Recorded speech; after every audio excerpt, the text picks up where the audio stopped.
Welcome to Journey to Virtuous. I'm sure you can tell I am not Sean Pearson. I'm Erick Pearson. And if you've been following, you know that we've been talking about relationships and how we know that this whole segment is about building solid women, but we also are talking about the relationship component. So we have a couple of different perspectives. We have the married perspective, we have the single perspective, but we talked about how what some of today's women can learn about attracting men and building a relationship and presenting them as a virtuous woman. So I'm just gonna open the floor in terms of what we look at. What should a young woman shape her behavior and just I want to say ambiance. What should she shape herself to be to present herself in today's dating scene? I want to start out with the single perspective. What would bring that man who is willing to lay down his life for her? Oh, man. I would say most women don't understand that their femininity is their superpower. I say this all the time when I'm speaking with young men or young women. Like, that's your superpower. That's something that we will give up our life expectancy for. That's something that we'll work 2 or 3 jobs for. That companionship, that nurturing, that level of understanding, emotional availability, what we lack as a man, what they bring and provide, that is a precious, I would say, commodity. Mm-hmm. So if they can learn how to tap into that, that'd be something that we can be able to draw us to, to be with them and to seek out them and, like I said, run through brick walls for. So I would think if they can learn what that actually means and how to be able to use that, this, I guess, day and age, this alpha female thing that's going around right now, to me personally as a single man, that's something that is not attractive.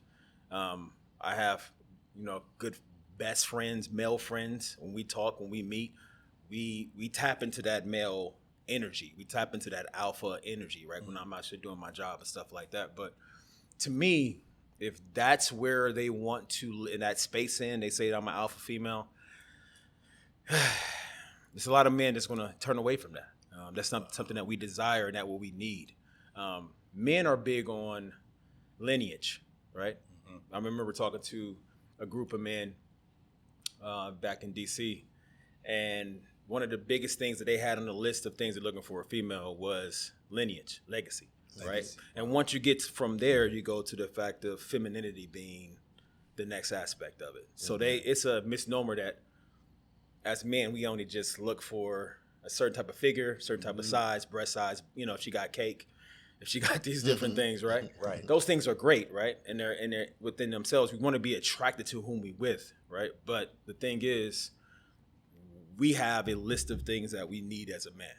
I think in the last episode, you were talking about having a woman that has your back, that you can say, I got you, right? Me being 46, I'm still saying the same thing. That's something that I definitely need. Like both of you guys being married, you experience that on a regular basis.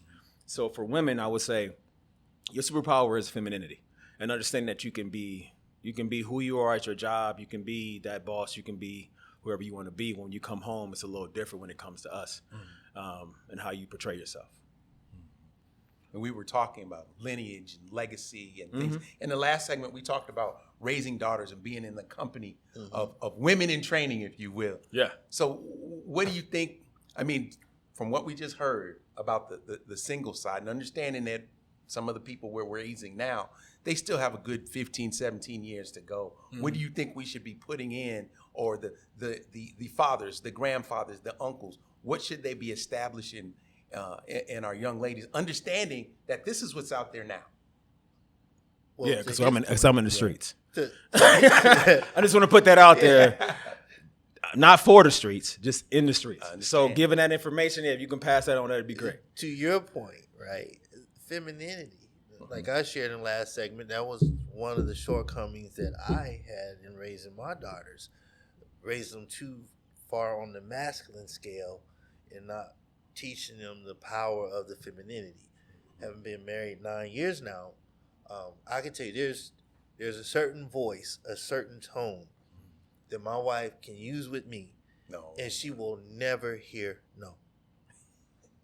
Right? Right. It is, yeah, babe, or I'll make it happen, or I'm gonna die trying, right? But there's another tone that she can use when she will meet nothing but 100% male opposition. Right. So let me ask you this. I'm gonna piggyback on that. So how did you establish that? Because, on the single side, as a young man or younger than both of you, not trying to age you. I was like, I don't know how I feel about that. I put it this way, like, you have to have rules of engagement, right? You have to have guidelines, how you choose to speak to one another. You establish that from the beginning, right? So I'm curious to see how you guys, both of you, established that within your relationships. For me, it happened before the emotional investment was made, right? So when I entered into this relationship, I had my deal breakers and non-deal breakers. One of my deal breakers was respect. Okay. Because I don't like to be disrespected in any shape, form, or fashion by male or female. I'm the type of guy that believes that you give people respect because that's the thing to do. Okay. Nobody has to earn respect with me. Facts. Right? I give it because that's what we do. Okay. And I expect that in return from my mate. And so I made that clear. This is one of my deal breakers. I refuse to be in a relationship where it's arguing back and forth, ranting and raving, calling people out their name, right? We can get to the point where you speak your point, your case, I speak my case, we agree to disagree. Okay. And then we're on to the next conversation. Right. Because a lot of times the differences are what draw you to each other. Mm-hmm. So I wasn't looking for anybody who agreed with everything that I said. Facts. Mm-hmm. Sometimes it was cool to have a stimulating conversation and we were on opposite ends of it and it not end in an argument or a disrespectful tone. Mm-hmm. So I made that clear going into it before there was any love talk, before there was any talk about anything else. It was just let it be known. If you call me anything else out my name besides Richard, don't call me no more. Right? Yeah. So you established those rules of engagement from the beginning. Right. Absolutely. This is how we're going to do it. So that was similar to you too as well? Absolutely. And we had come out of marriages. So I was married before and she was married before. And we had, and I'm not talking about sex, but we had true intimacy before the sex. Meaning that we talked about this is what that relationship was like. This is something I will never go through again, ever. And we had those conversations. So the rules of engagement was not just based on who I am now, but based on what I went through. Okay. And how I got to where I am now, and how we could walk that out together. I came up with a saying, and when she hears it, she understands it. I've always said, if you love me, make my life easier. And I think that's something that goes along with every man. So if you know what I mean, it doesn't mean it doesn't mean that we won't have disagreements. Facts. It doesn't mean that we'll always walk this out the right way. But it means that even in that mistake, whatever that is, you're going to make my life easier. We don't have to bicker all the time about that. You can state your case, and I can understand that, and we can make another way for that. I don't need to, you know what I mean? I don't need you putting roadblocks in front of me because you upset at this. So again, and I plan to do the same thing. So I think a lot of that, is the rules of engagement that we came across. And I know this. I mean, I'm old enough to now that my dating pool didn't include social media. No, I didn't. It wasn't a thing yet. It had started, but it wasn't a thing. So I heard somewhere that said that close to 65% of people who are married today met on a dating app or something of that sort. It was almost nothing when I can attest to that too. Like, back in 2000, I think 10 or 11, that's when like eHarmony, Match, like Plenty of Fish, they didn't have apps. They were like websites. Right. So when you're talking about how you communicate, right? So as men, we have to have a certain level of thickness of skin to be able to approach a woman that, because 99% of us, you might disagree out there, but 99% of us is not, we have to go out there and make the first move. We have to communicate. So when you say thick skin, what do you mean? So you got to be able to take the L. You got to be able to say, okay, I'm going to go out there and approach, and you have to, if you're meeting some woman, like I say, I peruse Trader Joe's, I'm not going to lie, and Whole Foods in different places, and I always have my head on a swivel. I ain't gonna lie. Mm-hmm. I know what I Okay. want, but I'm looking around. Right. But I know what I want to buy. Make sure. right. I do know what I want to. But I want That's to know in what the I want streets, to right? It's in the streets. Yeah, I know what I want when I'm purchasing. I'm not just going around looking for women, but I am actually buying things. But you have to have a certain level of practice to, approaching women, especially nowadays. Especially we're going through the climate we came out of with the Me Too movement. Women not being as open to men coming up to them and stuff like that. You have to have a certain level of stick-to-itiveness and tact to be able to approach a woman and understand that you may take the L. Like if you know what the rule of large numbers are, like if you go out of 10, you probably get yes 3 times, right? But you have to go out there and at least sometimes just go through it and go through it and go through it. However, the dating app situation has made it almost obsolete to have to approach a female. Now I hear from women like, "Man, don't approach me no more," and I'm like, "Whoa, you're on these apps. Like we're going where you're at. Right. You're going where you're at. Like I say this all the time. We're here in Arizona. If you were to gather all your friends and go to to the Cardinal Stadium or Chase Stadium, and say we're gonna meet there, you can come meet us. Most men, obviously the ones that are single, we'll be there. I'll be there, and I have no problem, introducing myself. However, we utilize the access that we're getting. I've heard this a number of times. Women control access to sex. We control access to marriage. We bend the knee, they open the legs. Wow. Pretty simple. So at the end of the day, when it comes down to it, we have to, when I say thick skin, we have to be able to be comfortable with putting ourselves out there. We compete for everything. Right. I competed in sports pretty much half of my life. In multiple sports, I competed for job, I compete for careers, I compete for all these different things. It's just, I have to understand that you're going to have to be comfortable with the no. It's almost like doing cold calls for people who are doing door-to-doors. Door-to-door salesmen back in the day, they had vacuums or whatever. They understand life insurance, whatever, they're going to get numbers. It's numbers. Yeah, I agree. And you have to understand that you have to be comfortable, but communication is a skill. Yes. Right.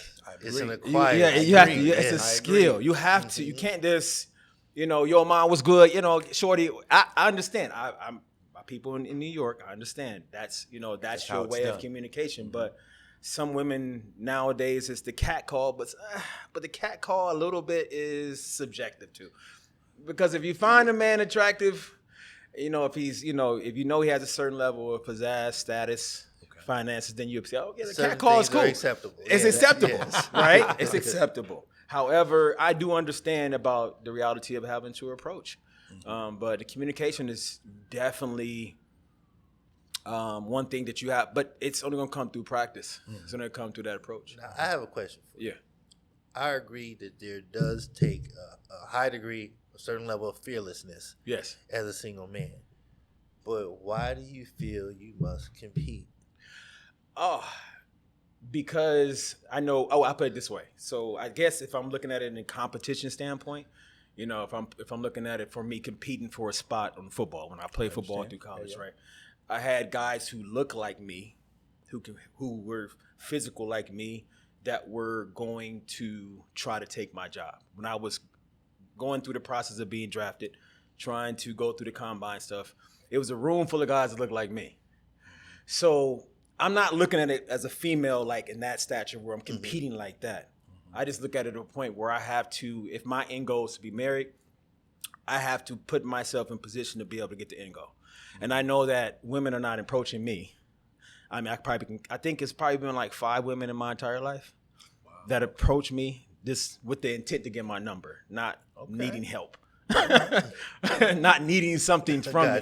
So yes, and percentage-wise, it's pretty low. So in order for me to get to the end goal, I have to put myself in position. Like I said, I go to Trader Joe's. I go to different. I thought about going to a dog park with a leash. I ain't got no dog. Just to be able. There's a movie about that. Just to be able to do something, right? Just to be about able to be that. like, hey, I'm walking around, and then what was it? No, if you talking about Wait, hold on.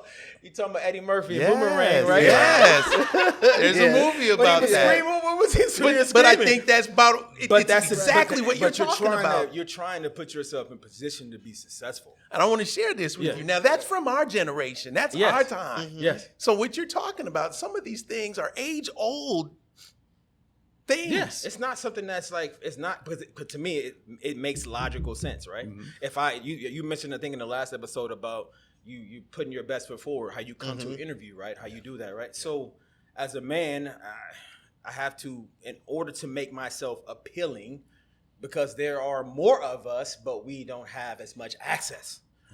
So it's a lot of us, but we don't have as much access to those females. So I have to put myself in position to make myself appealing or attractive, right? Right. And so that's what Yeah. I'm approaching it. I'm thinking about it more from a perspective of you draw people to you, not approach. And I would say it's levels to that too, because there aren't as many.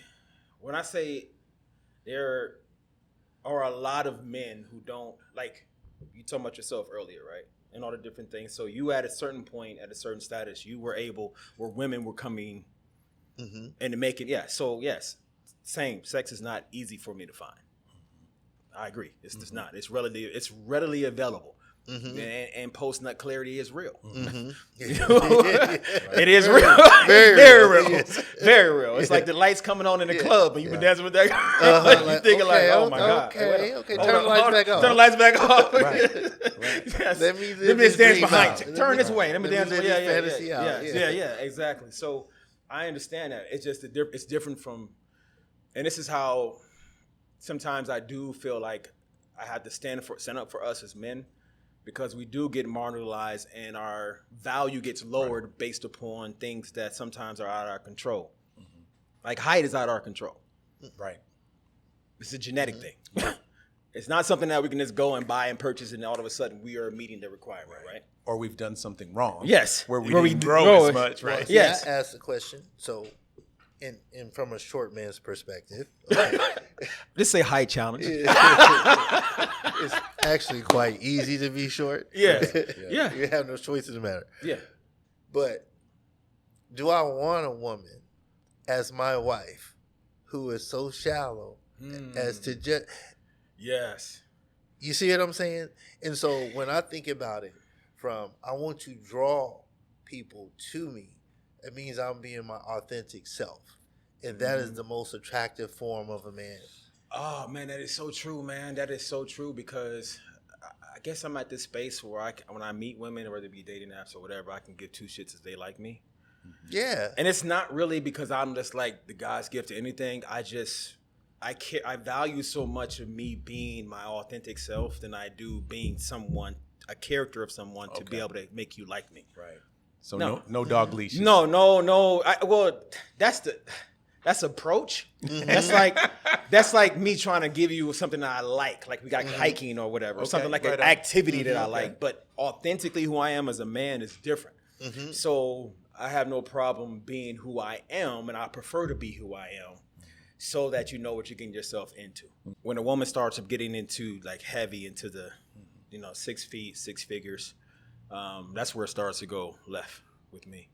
I become more curious to really, because I feel like as a man who's 6'3", I'm pretty blessed and fortunate. I do make a significant amount of money, but I work really hard. Like I grind really hard for every dollar. So I try to be as fiscally responsible as I can, and I do work, and I try to help them understand that even though, because I have these conversations and they'll say, well, this is why I want to go on a date. I gotta get my hair done, I gotta get my makeup done, my nails and all that. I'm like, okay, cool. So, I iron my clothes, I shave my face, right? Well, I'm giving my energy and my time. I'm like, well, I'm giving my energy and my time. Right, so it's the same level of investment, but as a man, it's a little different for me, because to get to know you, I have to invest my resources to do that. Right. If I say let's go out to this restaurant, even get a cup of coffee, whatever it may be, I have to. That's why I have to level up. So when they become real strong on these what I call subjective requirements, it's kind of a turnoff, to be honest.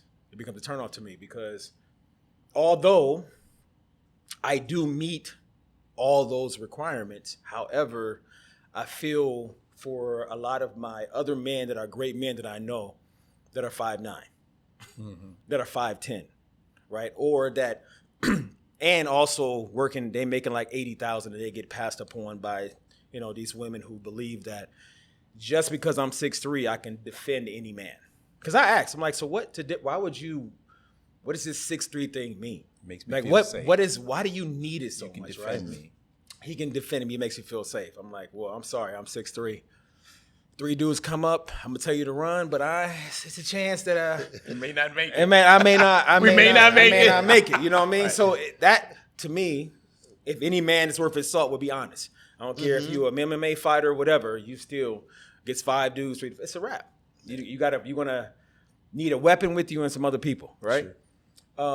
But then you get to the 6-figure thing, and I'm like, I mean, the heel thing is the thing that threw me off. It's like I want to wear my heels. So me being a kind of a nerd, I started asking questions like, wait a minute, so you're telling me that the heels you're wearing is going to deter you from getting to your end goal? Okay, all right, no problem, right? So let me just ask you a couple of questions. So how often do you wear your heels? I'm asking the lady this, right? And she's telling me, I said, you wear them every day to work? She's like, no. I said, so when you go out, how often do you wear your heels? And she was like, well, we go out about maybe 3 times a month. I said, okay. Okay. I said, if I know anything, I've dated some girls. I don't think you wearing those heels all day. The whole time you're there. You probably have a little bag with some sliders or something you put on. But you're only wearing them, let's say from 10 to 1 in the morning or whatever, right? So that's 4 hours. Mm-hmm. So you're going out 3 days. 3 days out of a month, 12 hours total. And you're telling me that you're going to risk having a great husband or a great man for 12 hours. Wow. You're willing to give up that. That's extremely deep. For 12 hours. For 12 hours. For 12 hours. I got another question for you. Yeah. Now, you value your time. Yes.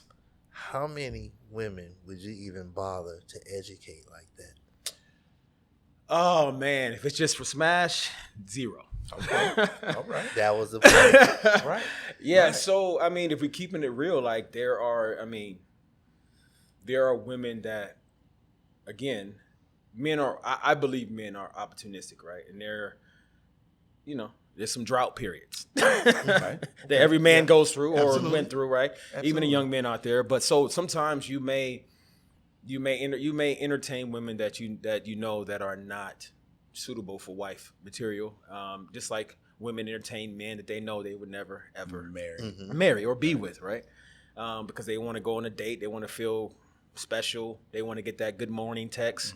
So they'll have a number of friend zone guys, which I have never will be ever. So you can cancel that. Not because I'm just the best thing, whatever, but there's no way. I'm not going to have a full course meal in front of me that smells good, looks good, and I can't touch it. That's a friend zone guy. That's a bunch of simps like that. But I just, for me, no. I if she's that smash zone, no. Right. We're not having that conversation because it's more transactional, right? Mm-hmm. But if it's somebody that's I perceive to be someone that can possibly be a suitable companion, a wife, then if their thought process has been shaped or warped or influenced by that, then I'll have that conversation. But that conversation allows me to see if she's open for reasoning. Okay. Is she open for logic? Would she say, okay, I understand that. I didn't think about it from that perspective. Mm-hmm. Why would I sacrifice my chance to be with a man that will run through a wall for me for heels? Right. Why would I pass up 50, 60, 70, 80, 90,000 when I'm making 30,000 just for the sake of having it? Right. Why would I jeopardize that? Right. So if she has that reasoning to me, if she has that logic and that understanding, then it's worth having this conversation. Yeah. Sometimes, I'm not going to lie, I have it for fun. Okay. Just to break it down. I have it for fun because I do feel like there are not enough spaces where we can, as men, where we can talk about the ridiculousness and the needs that we have to go through to be able to have a companion, or the standards that we're held under. We're held to a certain standard. We're held to a number of standards that some of it's out of our control, but we know the game. You said at one point, game is to be sold, not to be told. Right? That's right. Right. I remember you saying this on one of the podcasts. So we know the game. Like I know the expectations. Sure. I know that it's an investment of my resources. I know that I may take an L. We know that, so we know getting into it. That's what it possibly can be. I want to ride that because we had a question from our social media, and I think this is going to be an easy one for us. Well, we have to put our mindset in that we are talking to women on their way to being virtuous. They're on the journey. Oh, so they're the journey. They're on their journey. So we're saying they're on the pathway. They're on they're on the narrow road. Right. We're all on the path. Yes, but they are as walking this out as Proverbs 31, excuse me, women. Okay. And I guess the question was for the man who's 333. He's not 666. And again, I get that because I also that. So he's a third of everything. He's a third of everything. He's a third of everything. A third of everything. But I think she wants him to be. So right, but he's trying to convince her. He's trying to convince her that he's all of that, and ultimately, and I get the impression that he doesn't intend to raise his standards, and she's supposed to lower hers for him, and he's the best thing that ever happened to her. So for us, how do we speak to that woman on that path, on the narrow path, about that man? And I know it. I'll just leave it there. I'll let him marry now. Whoever wants to go first, go. I don't know. That's like. But we've known that brother. We've known that brother. Man, and I will say for a slim moment, I was that guy. And I'll just tell mine really quick. Well, how can you be a third? Wait, time out. You've been. How tall are you? I'm 6'3". Okay, you ain't 6'2". nowhere. That's not a third. No. No. Okay, so we're gonna put that to the side. Okay. The proverbial. The proverbial, that category, I guess. Right. So what you're saying? Okay, hold on, because I'm trying to deal with the math. So if a woman says it's a minimum of 6 and he's a 3, that means he's close to micro penis. Well, he ain't. He's not getting it done. He's not getting the job. But he's telling her, I'm rocking your world. I'm rocking your world. There you go. Yeah. You know what I mean? So, okay. I have the potential maybe for 6 figures, but I'm okay. Here, split this Snicker bar. Yeah. And it's the best meal that you ever had. Yes, it's the best thing. Right. I'm really 5'10". Yeah, 3/4. Right. But I got my Airs on. I got my Air Maxes that'll give me. They give me that extra boost. Right, and I'm trying to tell you, I'm 7. Nice. Wow. He's trying to think. So he's right. That's hard. So for. Well, I can take the lead on it. Because I think you should. Bro. There's two perspectives we gotta look at this from. So I'm gonna answer from the woman's perspective, right? I got daughters, I got nieces, I got sisters, all of that.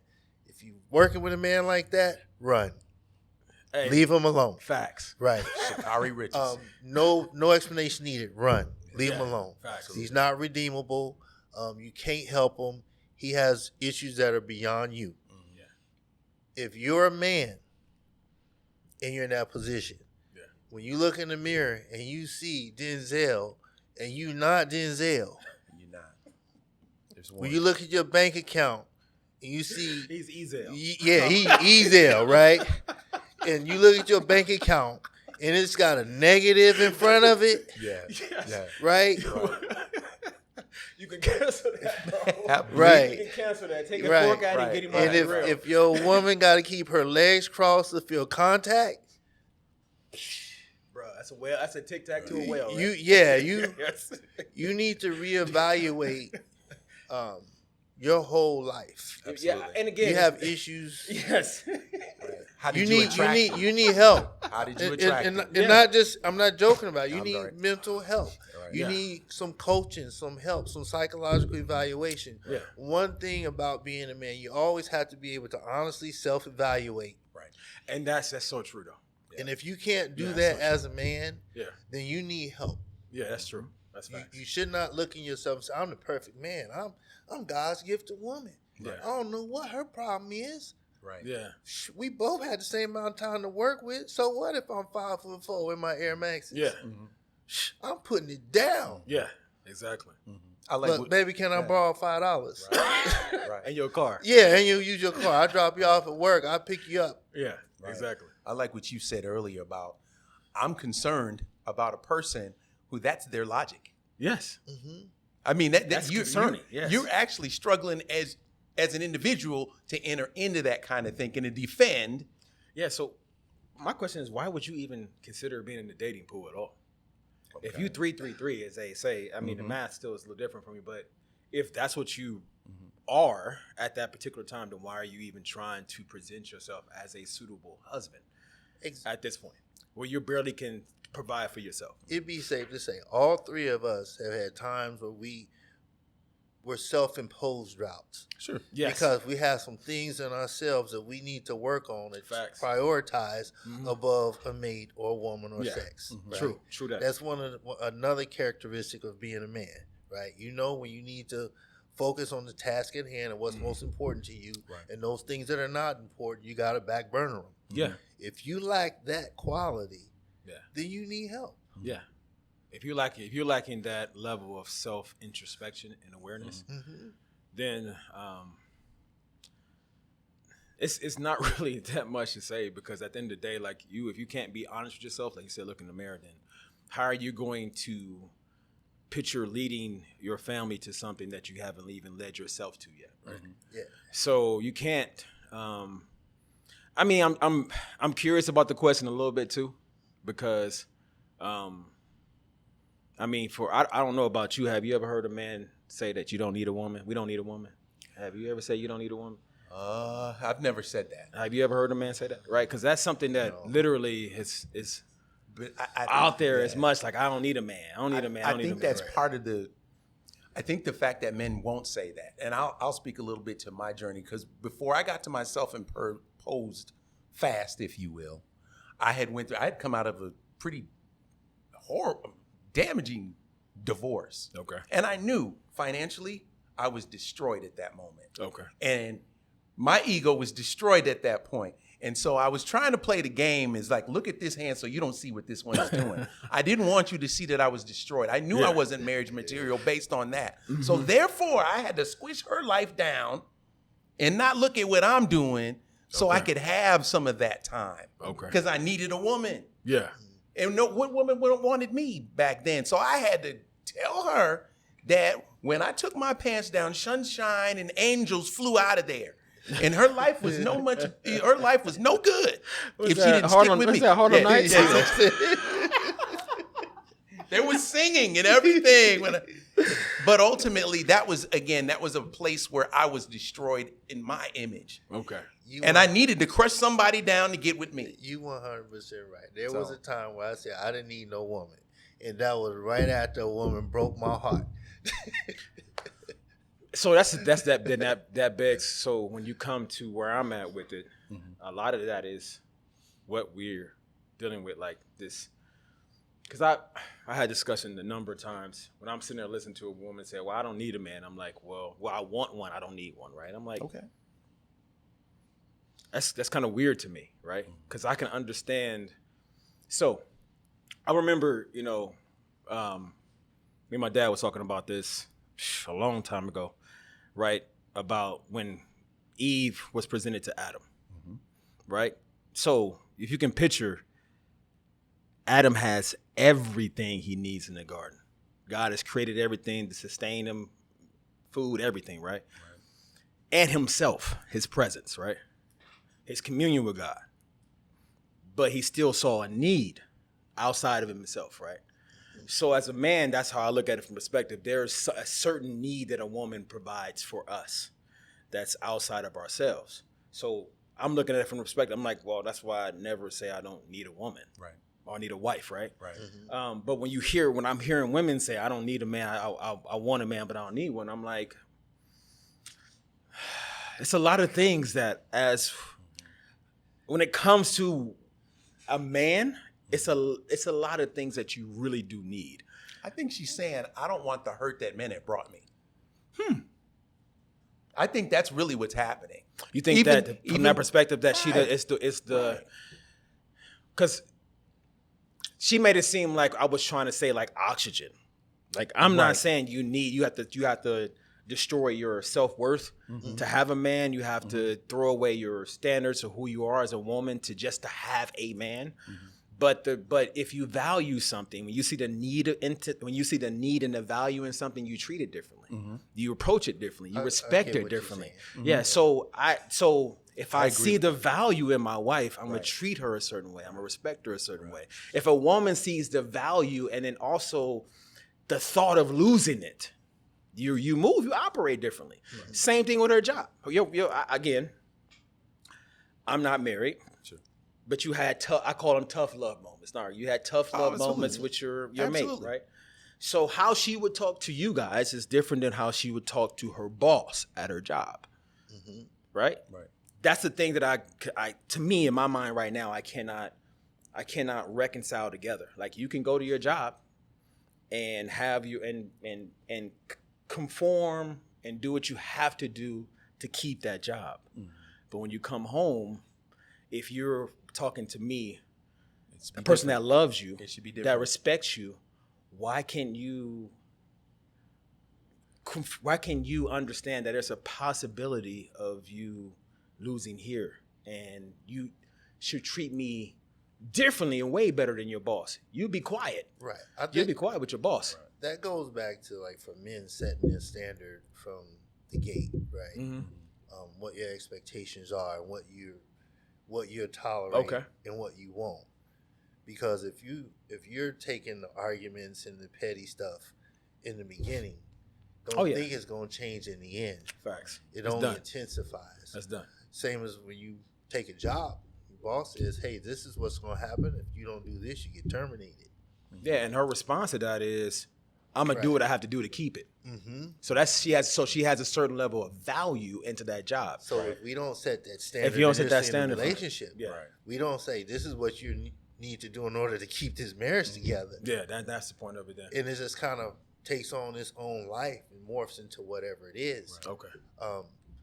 To your point about needing a wife, needing a husband, I didn't think I needed a woman until I got a good woman. And then I understood.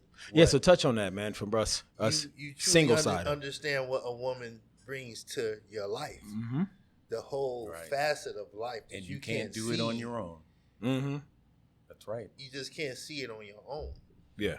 And it's intangible, right? That was in that scripture you talked about. Yeah. Because he brought all the animals, all these things, and there was named nothing. every he named every last one of them. But when he came down to it, Adam was like, "That's."